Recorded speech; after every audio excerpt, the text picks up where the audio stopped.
West Ham v Nottingham Forest, October 1977. West Ham's Upton Park is the scene for this titanic battle between two proper firms from the 70s.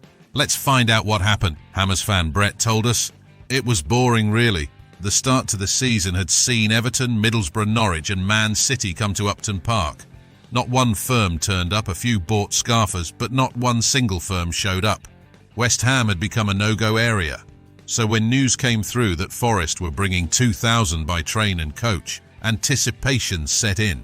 Forest had just been promoted and were going great guns under the legendary Brian Clough. We hadn't met them since the early 70s in the league, but we had played them in the League Cup earlier in the season at their place. And it was an easy day out for our firm, but we had heard big things about them, notably sorting out a big Spurs firm in a cup match in January 75th. Spurs had since got revenge in the replay at White Hart Lane, and Chelsea had taken the Forest end in 76, but they still had a reputation, especially at home. Unfortunately for them, they decided to test out that reputation at a West Ham ground hungry for trouble. Come the day and it was amazing, red and white scarves everywhere at 11 a.m, and by 2 p.m, news got round that Forest main firm were en route to Upton Park Station. Our spotters came into the Queen's pub all excited and told us, "Are you sure?" I asked in disbelief. No one had showed up for 8 months, so you can imagine the excitement. "Yes, it's a massive firm," they replied. Everywhere you looked, there were grinning West Ham faces. It was party time.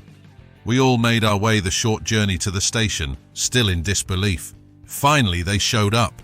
A massive firm under police escort of about 800 geezers. Some of them great big northern monkeys. Some looked nervous, and there was no singing, just a steely determination to get to the ground in one piece. There wasn't the 2,000 to play with that we were promised, but this is still a start, right? Some of our lot mingled in with the escort towards the back. Once at the South Bank, those who mingled followed the Forest into their section of the South Bank, and we went into the West End enclosure, segregated by a fence and perhaps 2/3 of the away section area. Once there, we went under the stand and paid the old boy guarding the gate a quid, and we were now in the away fans part of the South Bank. It was 2:40 p.m. Forest started singing Forest, Forest. That was it. All the West Ham now in their end steamed into them from the back of the stand. Completely taken by surprise, some Forest tried to get on the pitch but were beaten back by the old Bill. West Ham continued their attacks, and this time the Forest spilled onto the pitch, coppers unable to stop them. Their whole firm of about 1,000 were now all on the pitch with nowhere to go. Some tried to get in the West Stand, but were met with the West Side boys who threatened them to have a go. They didn't. Next they ran to the North Bank, but that was full of West Ham. Huddled together on the pitch, some Forest begged the police to take action. After a few minutes of bewilderment, the police decided to take the whole Forest firm out of the ground. To the chorus of Que Sera, which was amended to "Why did you leave? You leave at 10 to 3 or 3. Why did you leave? You leave." The last anyone saw of them was all being escorted back to their coaches and train station and sent packing back up the M1. All before the match had even started. It was so easy, it was embarrassing. Forest fan Steve told us, Forest at the time had a proper firm. These were fantastic years for firms, especially when they came to our manor. Not many firms had a result against us at the City ground. Our home tactics was to attack the away fans to and from the ground, and also inside the ground. One occasion was when we played Wolves, who bought a massive firm, but we just walked round into their end and attacked them. They all legged it. Away from home, our firm was a bit more unsure. It could be a bad day at any ground at any time, given the right circumstances. West Ham away was always a step too far for most firms, and we were no exception. We had a massive firm that day, but we completely underestimated West Ham's ability to infiltrate our end.